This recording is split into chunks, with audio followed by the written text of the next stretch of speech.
Alors le GIAF, c'est un think tank panafricain qui s'est construit au long des années, qui date, dont le début date vers les années 85 et dont un des fondateurs principaux était le ministre André Sonko, et qui s'est développé beaucoup en Europe au départ, à l'occasion de conférences annuelles tous les 2 ans à Annecy, où étaient invités un certain nombre de leaders de la société civile, du pouvoir politique, des universitaires, etc., et qui, avec certaines méthodes de travail, étudiaient les problématiques d'une manière assez structurée, de façon à faire ressortir des recommandations qui étaient distribuées aux décideurs, d'une manière générale. Et en 2011, ce groupe s'est implanté en Afrique et à Abidjan, le président étant Charles Konan-Banny, l'ancien Premier ministre de Côte d'Ivoire.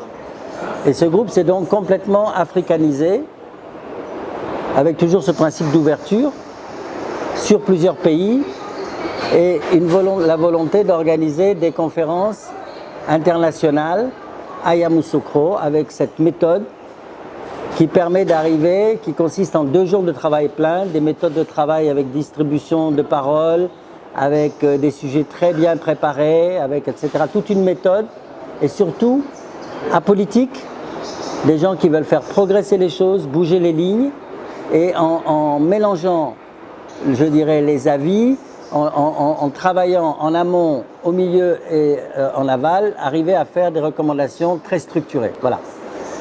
Et donc, ce groupe a organisé déjà 4 grandes conférences internationales à Yamoussoukro.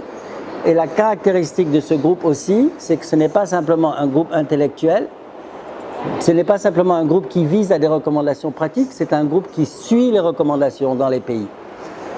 Avec des antennes, des systèmes d'antennes qui sont constitués des gens qui ont participé à ces conférences, qui ont noué des relations avec le groupe, qui ont établi des climats de confiance et qui donc ont essaimé dans les différents pays. Les objectifs et les enjeux de cette conférence s'inscrivent tout à fait dans la logique dont je vous ai parlé, c'est-à-dire de ne pas rester à des recommandations, le mythe de Sisyphe, on recommence sans arrêt, mais vraiment de construire, et de construire en suivant dans les faits. Et nos 2 dernières conférences, l'une touchée à la jeunesse, le thème c'était « Jeunesse africaine, bombe à retardement ou opportunité historique », et la 2e conférence, la dernière à Yamoussoukro, c'était « Intégration régionale, comment la redynamiser ?» Intégration ou désintégration. Vous voyez, un diagnostic assez alarmant. Et donc, de ces recommandations, on a décidé de mélanger les résultats, les recommandations et d'aller vers les jeunes pour, dans un esprit d'ouverture et de débat, de faire cette restitution, de mettre devant les jeunes des gens relativement d'expérience, qui parlent, je dirais, sans langue de bois, sans tabou, et de leur proposer ce qui est issu de ces recommandations. De notre conférence sur la jeunesse, il est ressorti qu'on devait changer complètement les paradigmes aujourd'hui en Afrique. C'est-à-dire, d'une part, mettre la jeunesse au cœur, je dirais, de l'action politique, mais pas simplement en mots, en actes. Et on a fait des recommandations très concrètes là-dedans. Et la deuxième, c'est de mettre l'emploi au cœur de toutes les politiques économiques. Et là également, avec un certain nombre de recommandations. Et nous sommes arrivés à la fin de cette première conférence à l'idée qu'il ne pourrait pas avoir vraiment d'émergence, donc de création d'emplois, s'il n'y avait pas création d'une économie endogène forte. Et ceci passait par l'intégration régionale. Et donc, la jeunesse, elle est au debout de la chaîne. Hein, elle est dans les tenants et dans les aboutissants. Tenants parce que le nombre, la démographie, la hauteur du problème en termes d'emploi est considérable. Mais en même temps, elle est à l'autre bout de la chaîne. C'est-à-dire, qui est-ce qui vote? C'est la jeunesse aussi. Qui devrait voter? C'est la jeunesse.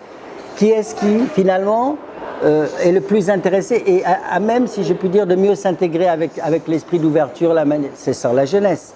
Donc, la jeunesse étant à la fois la principale concernée et en même temps le principal acteur, si elle est mobilisée, on essaye de faire une conférence vis-à-vis d'eux pour qu'ils fassent une appropriation critique. Ils vont aussi nous renvoyer beaucoup de choses. On va partager de A, on va arriver peut-être à B, mais on leur a permis l'économie d'arriver jusqu'à A déjà. Et donc l'idée, c'est de la mettre au cœur de l'action. Voilà.